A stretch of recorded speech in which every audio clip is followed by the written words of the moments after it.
15 साल के लड़के और लड़की की अम्मी अब्बू नहीं होते। टीनेज लड़के को अम्मी की जरूरत नहीं होती, अम्मी को टीनेज आदमी की जरूरत होती है कि ये मेरा बेटा अब जवान हो गया। जब 30-30, 40-40 साल के काके और बच्चे हमारे घरों में बैठे हुए हों, अगर आप अम्मी नहीं रही तो आप तो कुछ भी नहीं रही, तो आप बड़े बड़े बाबों की भी अम्मी बन के फिर रही हैं ऐसे करके। हमने अपनी डेथ प्लान में डाली हुई, हम पता नहीं कौन से फिरौन है। इसलिए आपको मैं कह रहा हूँ, बीवियों को डेवलप करें, हम जल्दी मरते होते हैं, हम सबको पता है। जिन लोगों के बच्चे टीनेजर या उससे बड़े हैं, उनको खुदा का वास्ता उर्दू ग्रामर दुरुस्त करें, उर्दू ग्रामर की तालीम लें। टीनेज से ऊपर जाते ही बच्चा नहीं रहता कोई भी, वो बड़ा आदमी है। 15 साल के लड़के लड़की के माँ बाप नहीं होते, याद रखिएगा। आपको इस्लाम क्यों नहीं समझ आया, बेसिक इस्लाम की।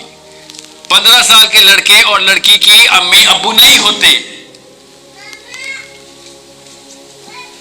माँ बाप उससे सहारा लेंगे, वो माँ बाप से सहारा नहीं लेगा।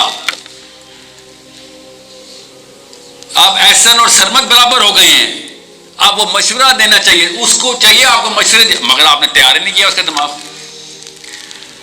जब 30-30, 40-40 साल के काके और बच्चे हमारे घरों में बैठे हुए हों, तो हमारा कसूर है ना फिर। क्यों? क्योंकि हमें निकाह नामे वाली आइडेंटिटी चाहिए थी, वो खत्म हो जाती है जब बच्चा बड़ा होता है, तो हम बच्चे को बड़ा ही नहीं होने देते। 40-40 साल के बाबों की अम्मियां बनी हुई आप, क्योंकि अम्मी is the only remaining identity. अगर आप अम्मी नहीं रही तो आप तो कुछ भी नहीं रही, तो आप बड़े बड़े बाबों की भी अम्मी बन के फिर रही हैं ऐसे करके।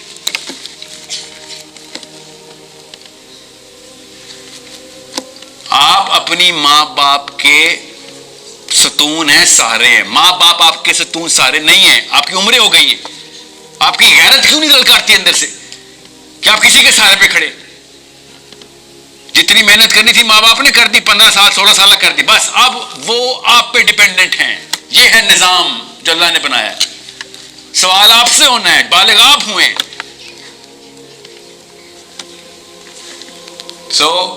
अगर आपको पहले 15 साल में बिजली के झटके दे दे के बच्चा नहीं जवान करना आ रहा था, अब वो कभी भी जवान नहीं होगा, क्योंकि उसको अम्मी चाहिए।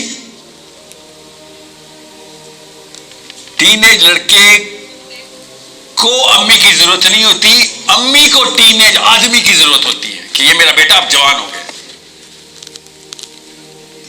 और ये 6-7 साल के बाद बच्चा मां नहीं पालती होती। इस्लाम ने बता दिया, अल्लाह को पता है मशीन जिसने बनाई है। आपकी इजारादारी 6-7वें साल के बाद खत्म है। जबरदस्ती शोरों को दें अपने बच्चे कि अल्लाह ने कहा तेरी कस्टडी है। कोर्ट में होता तो तू ना लेके जाता, तलाक होगी तो ऐसे छीनेगा बाप। 7वें साल में ऐसे आपके बच्चे छीन लेगा अगर आपकी डिवोर्स होगी तो। क्यों? इस्लाम ने कहा है। तो बगैर तलाक के भी तो वही उसूल है ना। 7 साल का लड़का बाप पालेगा, माँ नहीं पालेंगे। अब वो आदमी बनने की ट्रेनिंग में आ रहा है, उसको साथ रखिए, उसको जवान करें। उसको आपका काम पहले 7 साल, दैट्स इट। दुनिया की हर मुस्लिम अदालत यही फैसला करती है, क्योंकि इस्लाम ने ये असूल बताया, नए असूल नहीं बनाया। वहीं से बायोलॉजी भी वो बता रही है, साइकोलॉजी भी वो बता रही है, फिजियोलॉजी भी वो बता रही है, इवन सोशियोलॉजी भी वो बता रही है। जो लड़के बापों के साए में पलते हैं, जर्री होते, ताकत में आते, माओं के परों से निकल ही नहीं रहे। नस्वानी किस्म के मर्द पाकिस्तान में फिरना शुरू हो गए सारे।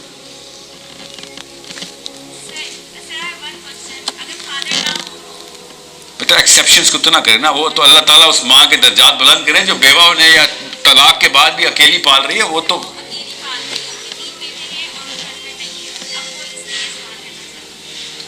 एक्सेप्शन है ना, मैं असूल बता रहा हूं, ठीक है। वो तो कोई और ही दर्जे पे आ गई ना। दोनों काम करने पड़ेंगे, मगर करने तो पड़ेंगे। याद रखिएगा, आदमी का काम औरत नहीं कर सकती, आदमी भी औरत का काम नहीं कर सकता। तो जिस औरत की तलाक हो या फौत हो जाए, उसी वक्त शादी की तैयारी करें, बच्चे पालने की तैयारी ना किया करें। सबसे आसान काम था शादी इस्लाम में, पाकिस्तान में सबसे मुश्किल कर दी। ये हिम्मत चाहिए ना, ये करेज। कौन कह रहा था करेज का? ये है करेज। करके दिखाए कोई पाकिस्तानी औरत दूसरी शादी, कैरेक्टर असैसिनेट कर देते। इस्लाम पे चलूंगी नहीं, नंबर औरत है। इस्लाम पे चलना 2 नंबर ही है पाकिस्तान में।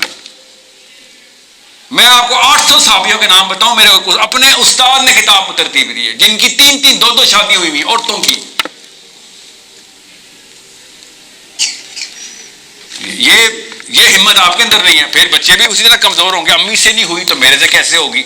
बेटियों ने अल्लाह की कसम आपको बहाने के तौर पर यूज करके अपनी अपनी बुजदिली जस्टिफाई करनी है। आपने भी की है बाय द वे। इसलिए आपको मैं कह रहा हूं, बीवियों को डेवलप करें। हम जल्दी मरते होते हैं, हम सबको पता है, ठीक है। हमारी प्रोबेबिलिटी टू डाई वे मोर है। क्या बीवियों को लोगों के सहारे पे छोड़ना है?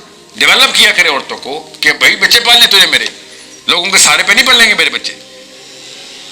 And make sure you understand how serious this matter is. हमने अपनी डेथ प्लान में डाली हुई, हम पता नहीं कौन से फिरौन है। हमारे किसी भी बीवी को लगता ही नहीं उसको शोर मरेगा, क्योंकि हम वो डेथ को फैक्टर इन कर ही नहीं रहे प्लान में अपने। कौन सी गारंटी है हमारे पास? जिस औरत को पता हो कि मैं डिपेंडेंट हूं एक आदमी पे, वो भी लाचार एक मोर्टल मैन के ऊपर, कभी भी गाड़ी के नीचे आके मर सकता है, वो क्यों नहीं डेवलप करेगा अपनी बीवी को? करेगा, वो खुद भी होगी। नहीं, हजार साल की दुआएं मांगने के लिए तहज्जुद में तो उठ जाएंगी, मगर किताब नहीं खोलेंगे। वो 1000 साल नहीं मिलने, हमें फिक्र नहीं करें।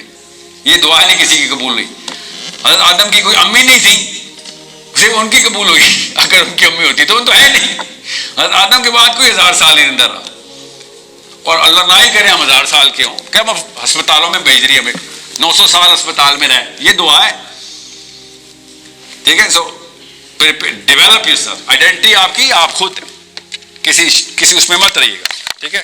मैं और सवाल। अस्सलाम वालेकुम। बिस्मिल्लाह फैसल इमरान। आई होप आप खैरियत से होंगे। इस वीडियो में शेख पेरेंटिंग के बारे में बात कर रहे हैं कि हमारे यहाँ 35 30 साल के काके पाए जाते हैं, जिनकी लाइफ के डिसीजंस उनके माँ बाप ही ले रहे होते हैं। उन्होंने अपनी आधी ज़िंदगी भी गुजार देती है, मगर उनके अंदर इतने वो सेंस डेवलप नहीं होती, इतने वो इंटेलेक्ट उनके अंदर नहीं होता कि वो अपनी लाइफ के डिसीजंस भी खुद ले सकें। इसके बहुत से पर्सपेक्टिव निकल सकते हैं। ये भी कि बड़ों की मशावरत लेना वो भी ज़रूरी होता है। ये नहीं होता कि आप खुद ही बड़े बन जाएँ और अपने ज़िंदगी को बर्बाद करके रख दें। इसका ये मतलब नहीं है। इसका ये मतलब है कि आप अपना इंटेलेक्ट भी इस्तेमाल करें, उसके बाद मशावरत भी करें, दूसरों की भी राय सुनें, दूसरों को भी इन्वॉल्व करें, क्योंकि बेहतर फ़ैसला वही होता है ना जिसमें सबकी इन्वॉल्वमेंट होती है, सब अपना एक्सपीरियंस शेयर करते हैं, और तब जाके एट द एंड जाके उसका आउटपुट पॉजिटिव वे में जाके निकलती है। मगर हमारे यहाँ इस चीज़ को बहुत ज़्यादा ओवर सेंसिटिव लिया जाता है कि एक बच्चे की मैरिज हो चुकी है, उसकी अपनी एक प्राइवेट लाइफ चल रही है, उसमें भी आके माँ बाप इंटरफेयर करना स्टार्ट कर देते हैं। लाइक पीछे कुछ टाइम पहले एक सिस्टर बता रहे थे कि उनकी एक जगह पे शादी हुई, तो उनके हस्बैंड कहते हैं कि अभी हमने अपना अपनी अपनी फैमिली को इंक्रीज़ नहीं करना, क्योंकि मेरे वालिदैन ने अभी ये अलाउ नहीं किया हुआ। उन्होंने अभी मुझे इजाज़त नहीं दी कि मैं एक नई ज़िंदगी को इस दुनिया में ला सकूँ। मतलब इतना ज़्यादा आप माइंड कंट्रोलिंग कर रहे हैं एक अपने बच्चे की। तो हाउ डू यू एक्सपेक्ट कि वो अब एक लड़की जो उसके घर में आ रही है, वो उसकी रिस्पॉन्सिबिलिटी को ले सकता है, उसकी ज़िम्मेदारी को ले सकता है। वो तो अपनी ज़िम्मेदारी नहीं ले सक रहा। उसके सारे फैसले तो आप खुद ले रहे हो। उसको तो अंदर वो इतनी सेंस ही डेवलप नहीं हुई कि वो आने वाले बच्चे के लिए वो कुछ फ़ैसला कर सके, अपनी बीवी के लिए कुछ फ़ैसला कर सके। आप अभी तक वो उसने आपके हाथ पकड़े हुए हैं, वो आप उसको चला रहे हो। मगर इस्लाम हमें इसकी बिल्कुल अपोज़िट चीज़ बताता है कि जब एक बच्चा टीनेजर की एज में आता है, आप उसके अंदर वो चीज़ डेवलप करना स्टार्ट कर दें। उसको रगड़ा दें एक मर्तबा, उसको थोड़ा डिफ़िकल्टीज़ से गो थ्रू करवाएँ, ताकि आने वाली लाइफ़ में जो भी उसके सर्कमस्टांसेस होंगे, उनको अच्छे तरीके से डील कर सके। फ्रॉम द वेरी बिगिनिंग यही कंसेप्ट अरब में भी था। वो अपने बच्चों को किसी गाँव में भेज देते थे, ताकि ये वहाँ जाके हार्डशिप वाली लाइफ़ से गो थ्रू होगा, और इसके अंदर वो एक हिम्मत वाली चीज़ पैदा हो जाएगी। वो उसने ना कभी कुछ अपने कंफर्ट ज़ोन से निकला है, और ना उसने कभी वो कुछ डिफ़िकल्टीज़ देखी हैं, और जब वो अपने लाइफ़ के उस फ़ेज़ से गुज़रता है जहाँ पे उसने सब कुछ खुद हैंडल करना होता है, तो फिर वो आके गिव अप कर जाता है, क्योंकि उसने वो शुरू शुरू से उसकी वो ट्रेनिंग ही नहीं हुई।